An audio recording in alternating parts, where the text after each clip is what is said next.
Well, speaking of kind of forgettable schlock, Yes.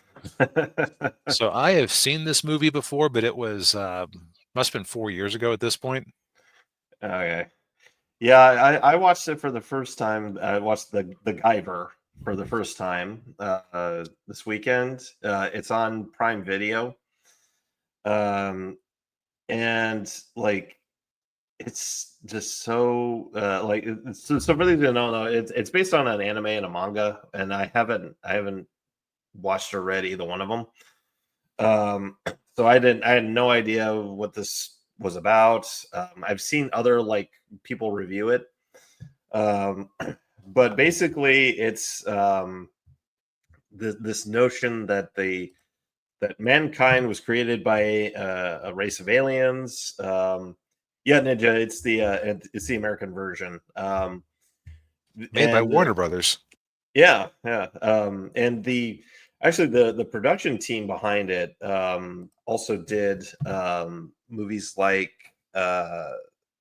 Reanimator, um, and another horror movie called Society, which uh, if you have a weak stomach or a weak constitution, don't watch that movie.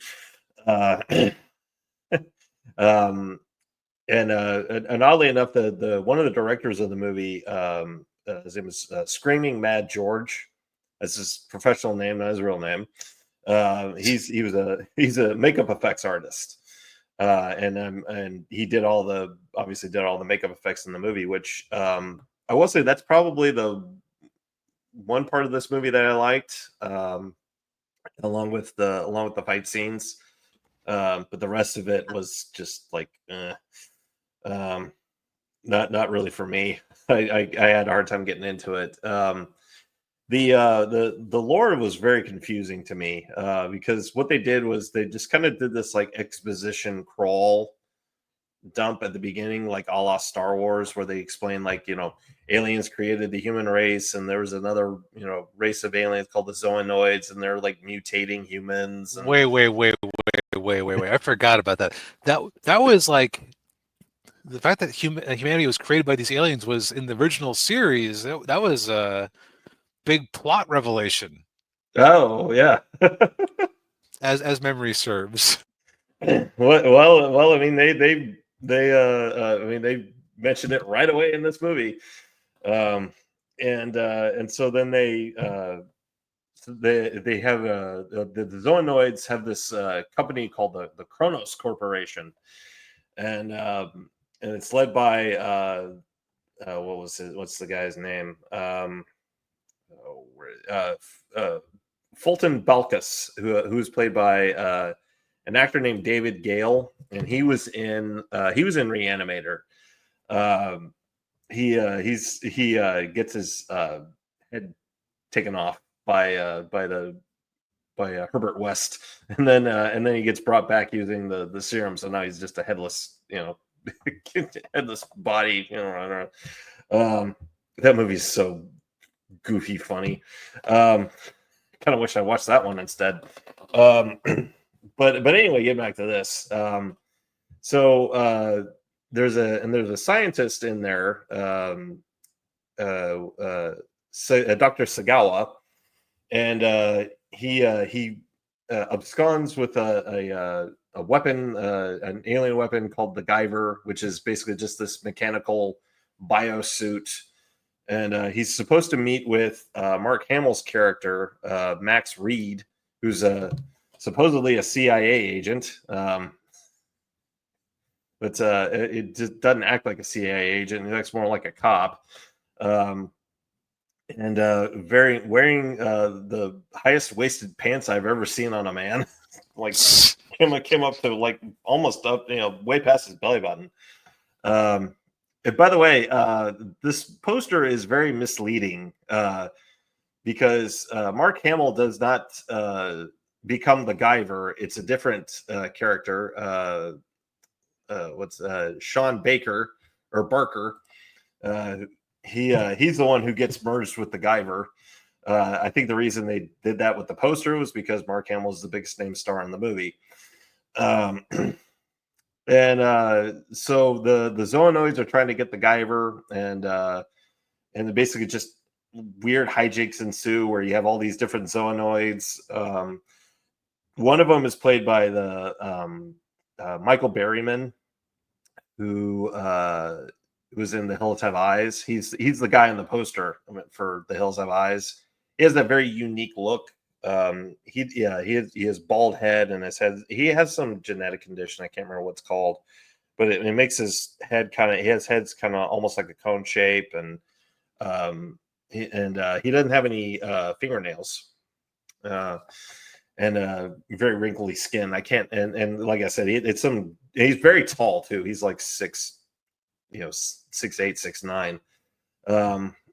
And then another one of the Seminoids is played by Jimmy J.J. Walker, who most people will remember from a TV show called Good Times, where with his famous catchphrase "Dynamite." And I was just waiting for him to say that the entire time, the whole movie. I'm just waiting for him to do that, but he never did it. But yeah, the movie kind of the tone of the movie. It's so weird because at times it has all of the horrific makeup effects and everything that you would expect from something from Screaming Mad George, but at the same time, like, it had this goofy, like, Saturday morning cartoon tone that was really throwing me off. And I don't, of course, I don't know. Having not watched the anime, I don't know if the anime was like that or not. I think the best way to put it, as memory serves, of the different editions of the anime that I've seen, is that it is very edgy.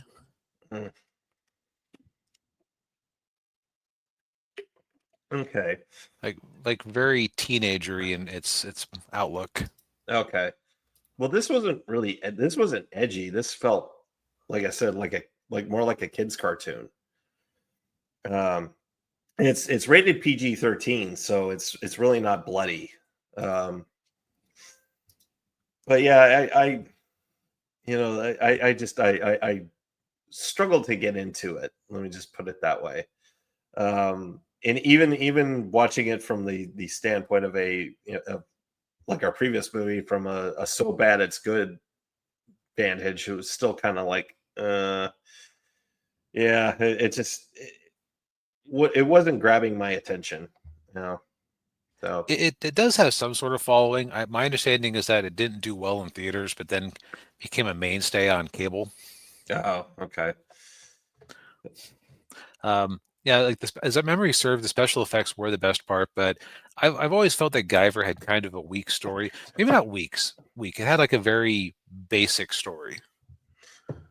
Yeah, I would say that's fair. Yeah, yeah, because yeah, the story in this is very basic, where it's just like, oh, just keep the Guyver away from the Zoonoids, and have a bunch of fight scenes, almost like Super Sentai or Power Rangers to us Americans.